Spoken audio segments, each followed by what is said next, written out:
Lights, camera, action! Hey guys, this is Rio Mackie and welcome to our video podcast. Kung kayo ay bago, don't forget to like, subscribe, follow, and share para tuloy-tuloy ang ating pagkakwentuhan sa iba't ibang tao. And today, we're going to read a letter na I think is over 1 month nang nakatenga sa aking FB messenger. It's a random person, wala akong idea kung sino po siya. Medyo madrama. I took a glance of the story pero hindi ko tinapos. Gusto ko yung umpisa lang para meron akong idea kung ano yung babasahin ko. Just making sure na relevant or relatable sa ating mga listeners or followers at syempre sa akin din. Super relate ba kung baga. Anyway, we are here at Bathurst and Shepherd area. Big Filipino community sa area na to. So, meron akong kikitain na isang kaibigan para gumawa ng video podcast collaboration with her as well. So, that will be the next episode. By the way, I took a break. Like, hindi ko talaga ma-push yung 3 video podcast content in a week. It's actually very challenging kapag may full-time job ka. But you know, we don't wanna push ourselves too hard na nagiging stress na tayo. Dapat work and life balance and still do the fun things that we like on the side when we have a chance. Like today is a nice day, weekend, and may oras tayo para gawin yung mga gusto nating trip sa buhay. Okay, so basahin natin ang sulat na tungkol sa buhay kapatid.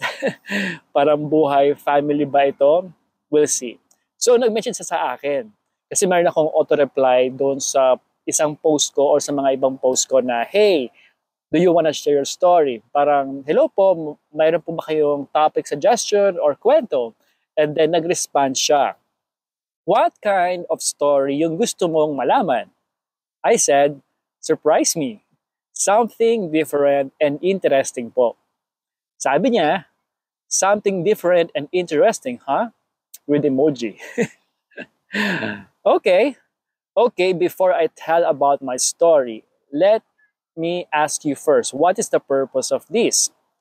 Sabi ko, share po natin sa video podcast only if you want.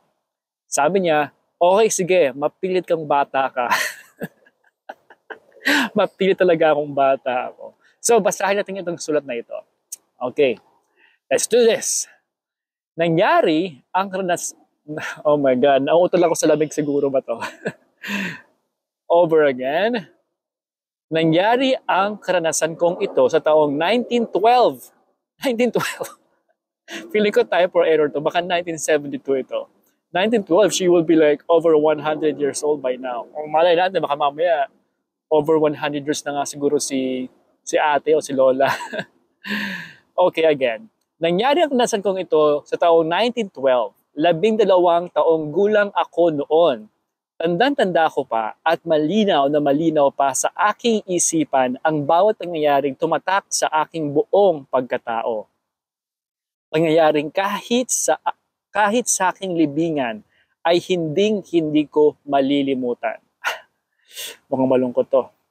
Naramdaman mo na ba ang pakiramdam ng hindi pinahahalagahan ang pakiramdam na buhay ka nga ngunit parang patay ka naman para sa lahat. Ouch.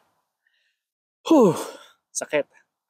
Pakiramdam na hindi mo rin alam kung ano ang halaga mo sa mundo.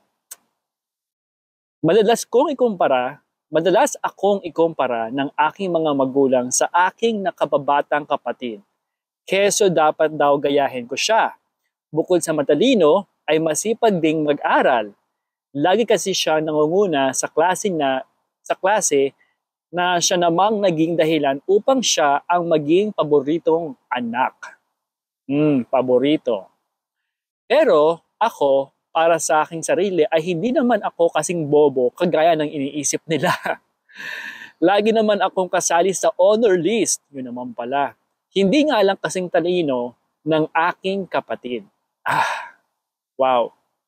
Hanggang sa nangyari na nga ang isang bagay na hanggang ngayon ay naging bangungot sa akin. Tandang-tanda ko pa, sabay kami ng graduation day ng aking nakababatang kapatid. Gagraduate ako sa huling baitang sa senior high. Samantala, ang kapatid ko naman ay gagraduate sa huling baitang ng junior high. At sa aking inaasahan sa kapatid ko sila sumama para sa kanyang graduation day. Malaki na raw ako at kaya ko na ang sarili ko. Ouch! Short and diretsong story. Sobrang salamat. Wala siyang full name. Last time na chinek ko yung message na ang name niya is Ena. Pero now, parang iba na yung name niya sa Facebook. And I respect, of course, her privacy. Kung sino man siya, maraming salamat po sa inyong storya. And feeling ko maraming gantong relate sa ating paligid. Yung tipong feel na feel mo, hindi ka masyadong importante sa magulang mo o sa pamilya mo. At feeling mo, meron talagang favoritism ang mga magulang sa kanilang mga anak. Kahit hindi nila aminin. First of all, I want to give you a big hug, sending you some love and peace of mind. Hindi mo maramdaman yung pagmamahal na gusto mo maramdaman sa parents mo. I hope that you still find a peace in your heart na just choose to love yourself kahit hindi mapunan ng pagmamahal ng mga magulang. Yung parang ine-expect mo sa kanila. Nakakalungkot kasi talaga minsan na ikinukumpara ka sa mga kapatid mo. Knowing that each and every person are unique and different. Hindi lahat pang academic, hindi lahat pang sports, hindi lahat pang pamilya. Yung iba gusto maging single. Hindi tayo pare-pareho ng choices sa buhay, pero hindi natin kailangan ikumpara ang isa't isa sa magkakapatid o sa ibang tao. Kapag may bata kang experience na ganyan, ang hirap maalis sa puso mo. And, you know, I want to send my love to you, to the sender. Kasi sana makita mo na lang na I know na mahirap tanggapin na minsan talaga mas my favorite yung mga magulang natin. But things happen for a reason. And life tests us. Sinusubukan tayo ng buhay para mas maging matatag at mas maging matibay sa hamon ng buhay. And we cannot please everyone. Not even our siblings, not our family, not even our parents.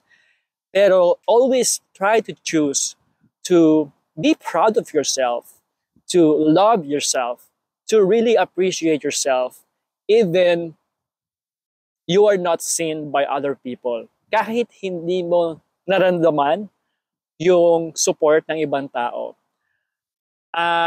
Alam ko na may ganong mga moments na feeling mo wala kang saysay o halaga sa mundo.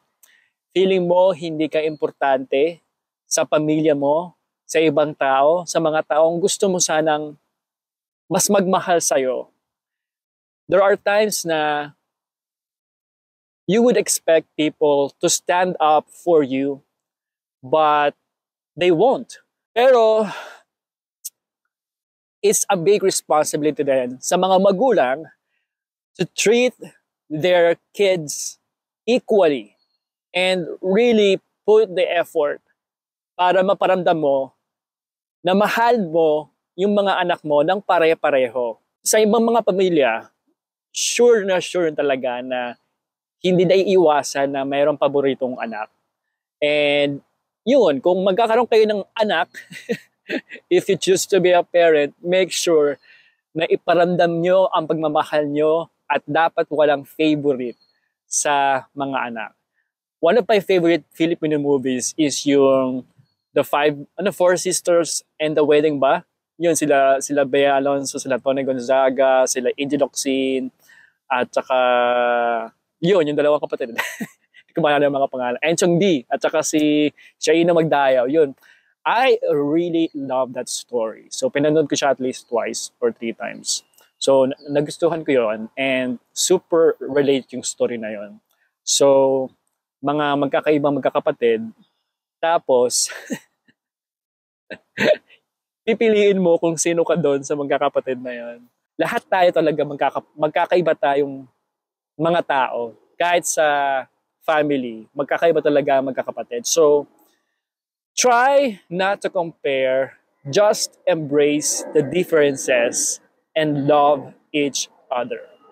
Yun lang ang ating takeaway sa ating video podcast ito. Mahal na mahal ko ang aking pamilya. Maraming salamat sa aking mga magulang, sa kanilang pagmamahal, sa kanilang hard work, and a lot of sacrifices. It's not easy to raise 5 kids. And I am so proud of my parents because they were able to raise us in a very good way. It's very accepting family actually. Ewan ko na lang kung super 100% sila sa issue ko as being a gay man. Pero ewan ko kung naka-move on na ba sila. Mahal na mahal ko syempre ang mga magulang ko. Mahal na mahal ko ang mga kapatid ko. And I'm so thankful for an experience as a kid growing up. So, yun lang ang ating istorya for today.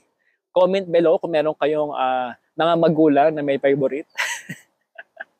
At comment below kung kayo ang paboritong anak.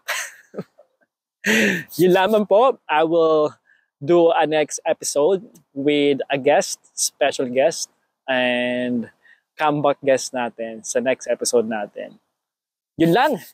Sending you some love, joy, and peace.